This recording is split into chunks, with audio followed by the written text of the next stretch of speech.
AIG, the recipient of the largest pot of corporate welfare from the government in the history of the world, $185 billion, now claims that it too may sue Goldman Sachs, claiming that it too was victimized by the now infamous mortgage-backed securities that it insured, and that the SEC now claims Goldman Sachs visited upon two banks. Don't believe it.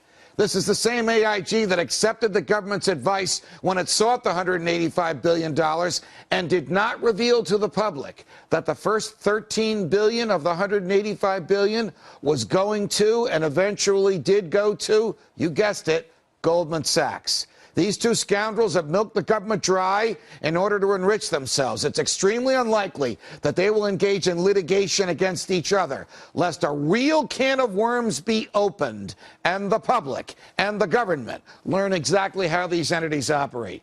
Joining me now is Mark Calabria, Director of Financial Regulation Studies at the Cato Institute. Mark, it's a pleasure. Welcome to Freedom Watch. My pleasure to be here. Do you believe that AIG would actually go after its patron, Goldman Sachs? Or is this just some leak that the government has put out there in its effort to try and poison the well and make us think that everybody in Wall Street is bad? Well, let's remember that the largest owner in AIG is still the federal government. So I couldn't believe that AIG would even contemplate a lawsuit without talking to the Treasury Department first. So I think to any extent that AIG is talking about suing Goldman, they're probably doing some of that talking at the urging of Treasury.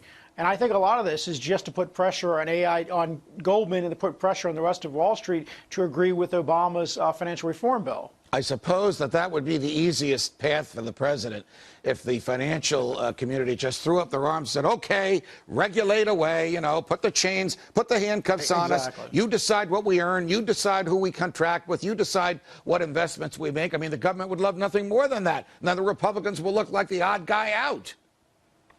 Rather, that's exactly what they want to do, is the administration wants to basically control not just Wall Street, but we're talking about Main Street lenders as well. There's far more in Senator Dodd's bill that impacts community banks and small lenders than it does that impacts Wall Street. So this isn't simply about controlling Wall Street. It's about controlling finance across the country. All right, I'm glad you raised that, because when Senator Dodd speaks, as recently as earlier today, he truly demonizes Wall Street, even more so than the president does. He really makes it an us against them.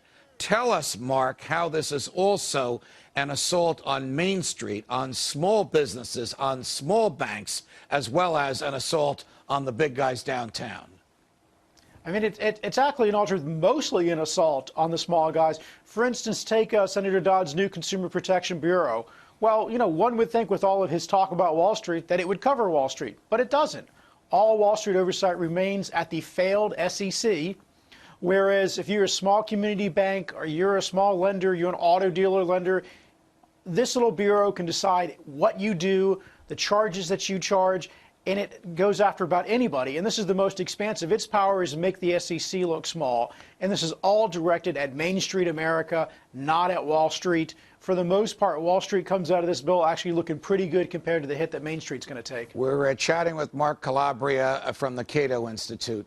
What is the purpose of the $50 billion slush fund? I mean, we throw around these numbers as if we're talking about pocket change. It's only $50 billion. Well, I suppose compared to the $14 trillion we're in debt, $50 billion is small. But think about it.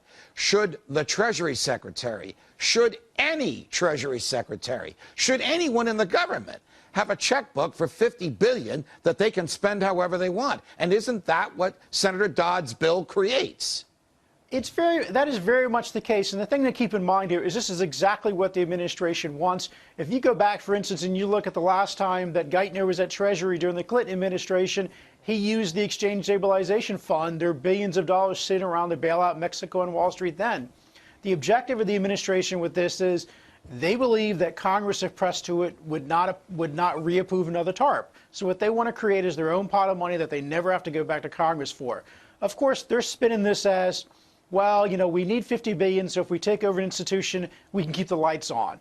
I mean, whose electric bill is $50 billion? Right, right. You know, so the argument. If you read the Constitution, which I know you have, as have almost everyone who's watching and listening to us now, Mark, you know that the Congress can, only the Congress can spend the money. And the Congress can only spend the money with specificity. If you read Supreme Court opinions on this, the Congress can't delegate away to the executive its responsibility any more than the executive could delegate away his responsibility to the Congress. So what are we doing here but giving some bureaucrat, whether it's Tim Geithner or some successor, the power not to keep the lights on, but to bring down anybody that he wants by buying their stock and putting them out of business and making the government the owner? I mean, this is really one of the biggest problems in this bill, and I would agree. This bill is just like the TARP was, is a massive delegation of authority from Congress to the executive branch. And just like the bank bailouts from the Federal Reserve and the TARP are essentially allowing the executive branch to spend money, which, as you mentioned, the Constitution clearly requires all money to be appropriated by Congress. This gets around this. And it does it in a variety of forms. For instance, the Dodd bill takes the SEC out of the appropriations process. It has their Consumer Bureau paid for by the Fed, basically printing money. This takes us along the precedent of why even have an appropriations process? What's next? The Fed's going to start paying farm subsidies? So this process never really ends, and I think this bill is one of the very many largest assaults on the Constitution we have seen in the near term. And it also gives the ability of basically the Treasury to take over companies. It's one thing if you're a bank and you've signed up for deposit insurance, which has its questionable in and of itself, but this bill allows you to essentially take over a company. Mark Calabria of the Cato Institute, thanks for joining us on Freedom Watch.